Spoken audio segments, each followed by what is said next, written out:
చిన్న చిన్న మొక్కలకు కూడా వేసుకోవచ్చు అనమాట.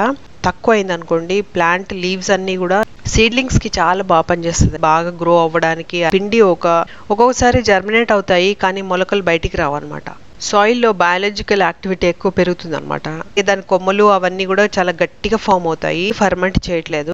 సొల్యూషన్ వచ్చేసి కేవలం చిన్న చిన్న సీడ్లింగ్స్ ఉంటాయి, జర్మినేషన్ కి బాగా పనికొస్తుంది, గ్రోత్ అవ్వడానికి రూట్ ఫార్మేషన్ బాగా అవుతుంది అనమాట. ఒక బ్రాంచెస్ వస్తూ ఉంటాయి అనమాట, బ్లాక్ కలర్ అయిపోయి పడిపోతూ ఉంటాయి, పర్పుల్ కలర్ లో అయిపోతాయి అనమాట.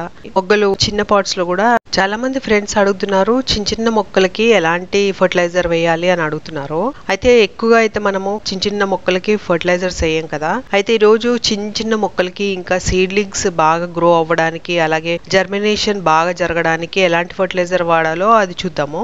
ఈ ఫర్టిలైజర్ వచ్చేసి సీడ్లింగ్స్ కి అంటే చిన్న చిన్న మొక్కలు ఉంటాయి కదా, ఒక 4-5 ఇంచెస్ మొక్కలు, అలాంటి వాటికి కూడా ఈ ఫర్టిలైజర్ వేయొచ్చు. కాకపోతే చాలా డైల్యూటెడ్ చేసి వేయాలన్నమాట. వేస్తే చాలా బాగా గ్రో అవుతాయి, మంచి రూట్ ఫార్మేషన్ అవుతుంది. అలాగే దాని కొమ్మలు అవన్నీ కూడా చాలా గట్టిగా ఫామ్ అవుతాయి. ఏవి కూడా పెస్ట్స్ ఏవి అటాక్ చేసినా కూడా డిజీజ్ రెసిస్టెంట్ ఉంటాయి అనమాట. రూట్స్ లో ఏదైనా సాయిల్ లో నెమటోడ్స్ కానీ ఇంకేదైనా రూట్ డిజీజ్ అవన్నీ ఉన్నా కూడా అవి తట్టుకుంటాయి, అది మంచి గ్రో అవుతాయి అనమాట. ఈ ఫర్టిలైజర్ చిన్న లైట్ లిక్విడ్ ఫర్టిలైజర్ అనమాట. ఇది చాలా సింపుల్ ఫర్టిలైజర్, దీంట్లో ఎన్పికే అన్ని కూడా ఉంటాయి. ప్లాంట్ గ్రోత్ కావాల్సిన న్యూట్రియంట్స్ అన్ని కూడా దీంట్లో ఉంటాయి. అయితే చాలా లైట్ గా డైల్యూట్ గా చేసి వేసుకోవాలన్నమాట.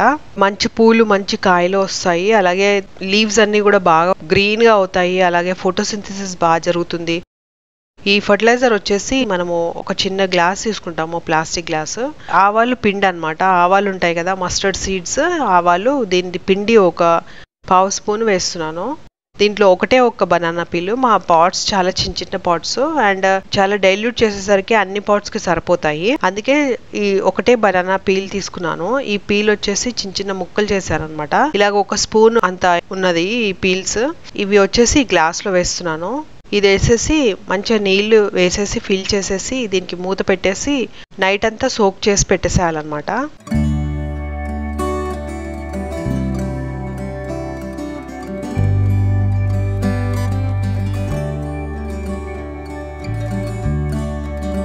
ఒక నైట్ అంతా పెట్టిన తర్వాత మూత తీస్తే లిక్విడ్ ఇలా కనిపిస్తుంది. లిక్విడ్ ని కొంచెం మనము ఒక కరపులతోటి మంచి కలిపేసేయాలన్నమాట.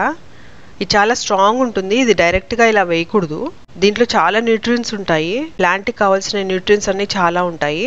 ఇలా చిన్న చిన్నగా లైట్ గా నురగొచ్చినట్టుగా ఉంటుంది. సో ఇది బాగా మిక్స్ చేసేసేయాలి. దీంట్లో నైట్రోజన్, పొటాషియం, ఫాస్ఫరస్ చాలా మంచి మోతాదులో ఉంటాయి అన్నమాట. అయితే ఇప్పుడు వచ్చేసి ఈ బనానా పీల్ తీసేసేయాలి.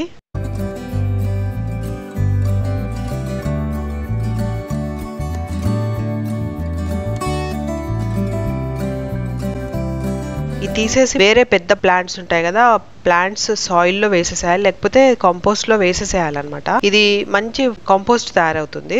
సాయిల్ లో వేసేసి మళ్ళీ దానిపైన సాయిల్ కప్పేసేయాలి, లేకపోతే ఈగలు లేకపోతే అవన్నీ వచ్చేస్తాయి, చిన్న చిన్న పురుగులు మ్యాగ్గోట్స్ వచ్చేస్తాయి అనమాట. అలా రాకుండా మొత్తం సాయిల్ వేసేసేయాలి, దానిపైన కప్పేసేయాలి. ఇలాగే ఏదైనా ప్లాంట్ ఉంటే దానికి మంచి న్యూట్రిషన్ అందుతూ ఉంటుంది కూడా. అది ఇప్పుడు అది ఫర్మెంట్ చేసిన వాటర్ ఉంది కదా, సో దీంట్లో ఇప్పుడు 1/2 స్పూన్ బెల్లం వేస్తున్నాము.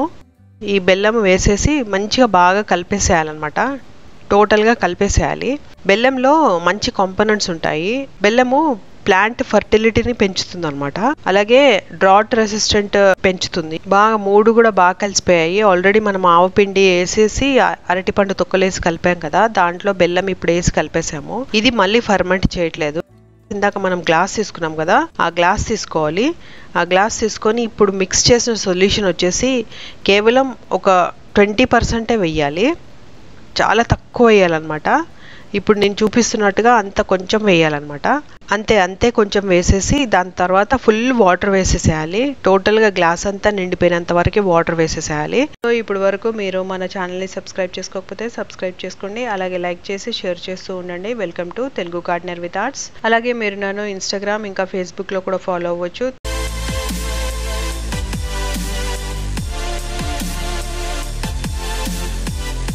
వాటర్ వేసేసిన తర్వాత ఇప్పుడు ఈ సొల్యూషన్ వచ్చేసి మనము ప్లాంట్స్కి డైరెక్ట్గా వేసుకోవచ్చు.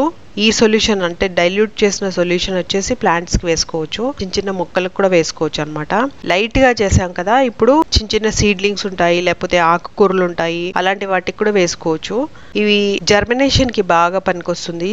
అలాగే జర్మినేట్ అయిన తర్వాత ప్లాంట్స్ గ్రోత్ అవ్వాలి కదా, గ్రోత్ అవ్వడానికి రూట్ ఫార్మేషన్ బాగా అవుతుంది అనమాట. అలాగే దాని స్టాక్ అంటే కాండాలు ఉంటాయి కదా, ఆ కాండాలు బాగా స్ట్రాంగ్గా పెరుగుతాయి అనమాట. అలాగే ఆకులు అవన్నీ కూడా బాగా స్ప్రెడ్ అవుతాయి, ఎక్కువగా బ్రాంచెస్ వస్తూ ఉంటాయి అనమాట.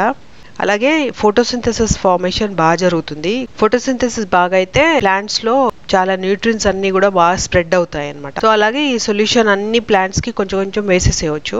దీంట్లో మనము ఆవపిండి వాడాం కదా, ఆవపిండిలో ఎన్పికే ఉంటుంది, ఎక్కువ మోతాదులో నైట్రోజన్ ఉంటుంది అనమాట. ఫాస్ఫరస్ పొటాషియం ఉన్నా కూడా నైట్రోజన్ ఎక్కువ ఉంటుంది. ఈ ఉండడం వల్ల ఏమవుతుందంటే గ్రోత్ బాగా వస్తుంది అనమాట, ప్లాంట్ లో మంచి గ్రోత్ వస్తుంది, సన్లైట్ ని బాగా యూజ్ చేసుకుంటుంది అనమాట. సో నైట్రోజన్ ఉండటం వల్ల ప్లాంట్ కి మినరల్స్ అన్ని కూడా బాగా తీసుకుంటుంది, అబ్జార్బ్ చేసుకుంటుంది అనమాట. అలాగే ఈ మనము బనానా పీల్ వేసాం కదా, దాంట్లో పొటాషియం ఎక్కువగా ఉంటుంది, ఫాస్ఫరస్ కూడా ఎక్కువ ఉంటుంది. సో ఇది బ్లూమ్స్ అంటే మంచి మొగ్గలు అలాంటివన్నీ రావడానికి చాలా బాగా పనిచేస్తుంది అనమాట. అలాగే ఫాస్ఫరస్ లో ఏముంటుందంటే సాయిల్లో బయాలజికల్ యాక్టివిటీ ఎక్కువ పెరుగుతుంది అనమాట, మంచి రూటింగ్ ఎక్కువ అవుతుంది, జర్మినేషన్ ఎక్కువ పెరుగుతుంది, అన్ని సీడ్స్ కూడా జర్మినేట్ అవుతాయి. ఒక్కొక్కసారి ఏమవుతుందంటే మన సాయిల్లో సీడ్స్ జర్మినేట్ అవ్వవు, సాయిల్లో వేసినా కూడా సాయిల్లో ఇంకా సీడ్స్ అన్నీ అలాగే ఉండిపోతాయి, లేకపోతే నీళ్ళేస్తే కొట్టుకుపోతాయి అనమాట. ఈ ఫాస్ఫరస్ లేకపోవడం వల్ల సాయిల్లో జర్మినేట్ అవ్వవు అనమాట. ఒక్కొక్కసారి జర్మినేట్ అవుతాయి కానీ మొలకలు బయటికి రావు అనమాట. సో అది కూడా ఈ ఫాస్ఫరస్ తక్కువ ఉండటం వల్ల అలా జరుగుతుంది. సెల్ డివిజన్ ఎక్కువ పెరుగుతుంది అనమాట. సీడ్లింగ్స్కి చాలా బాగా పనిచేస్తుంది ఈ ఫాస్ఫరస్. అలాగే ప్లాంట్ మెచ్యూరిటీ అంటే ఏజ్ అయిపోయిన కొద్దీ ప్లాంట్ సడన్గా డల్ అయిపోకుండా దాని సీడ్ ఫార్మేషన్ బాగా చేస్తుంది అనమాట. తర్వాత నైట్రోజన్ ఫర్టిలైజేషన్ ఓవర్ ఫర్టిలైజేషన్ అయినప్పుడు ఈ ఫాస్ఫరస్ వచ్చేసి ఎక్కువ ఎఫెక్ట్ అవ్వకుండా చూస్తుంది అనమాట. అలాగే పొటాషియం కూడా ఉంటుంది కదా దీంట్లో, బనానా పీల్లో పొటాషియం ఎక్కువగా ఉంటుంది అనమాట. సో పెస్ట్స్ అవన్నీ అటాక్ అవ్వకుండా చూస్తాయి. అలాగే వాటర్ రెగ్యులేషన్ అంతా బాగా జరుగుతుంది ప్లాంట్లో మొత్తం కూడా, మంచి క్వాలిటీ ఫ్రూట్స్ ఇంకా ఫ్లవర్స్ వస్తాయి అన్నమాట, ఎక్కువ డిజీజెస్ కానీ పెస్ట్ అటాక్ అవ్వదన్నమాట. అలాగే ఫాస్ఫరస్ తక్కువ అయింది అనుకోండి, ప్లాంట్ లీవ్స్ అన్నీ కూడా ఇలా పర్పుల్ కలర్లో అయిపోతాయి అనమాట, డార్క్ కలర్లో అయిపోతాయి, మొగ్గలు అన్నీ కూడా బ్లాక్ కలర్ అయిపోయి పడిపోతూ ఉంటాయి. వంకాయ మొక్కల్లో లేకపోతే టమాటో మొక్కల్లో ఇలా జరుగుతూ ఉంటుంది అనమాట. ఈ మూడు కూడా మంచి కాంబినేషన్ ఈ లిక్విడ్ ఫర్టిలైజేషన్లో. సీడ్స్ జర్మినేషన్ కానీ చిన్న చిన్న సీడ్లింగ్స్ గ్రోత్ కానీ పెరగాలంటే ఇలాంటి ఫర్టిలైజేషన్ వేసుకోవచ్చు. ఈ సొల్యూషన్ వచ్చేసి 15 డేస్కి ఒకసారి వేయొచ్చు. సో అలాగా మనము చిన్న పాట్స్లో కూడా రెగ్యులర్గా ఇలా లైట్గా ఫర్టిలైజేషన్ వేయటం వల్ల చిన్న కుండీలో అయినా కూడా మనకి ఎక్కువ హార్వెస్ట్ వస్తుంది, అలాగే హెల్దీ హార్వెస్ట్ కూడా వస్తుంది అనమాట.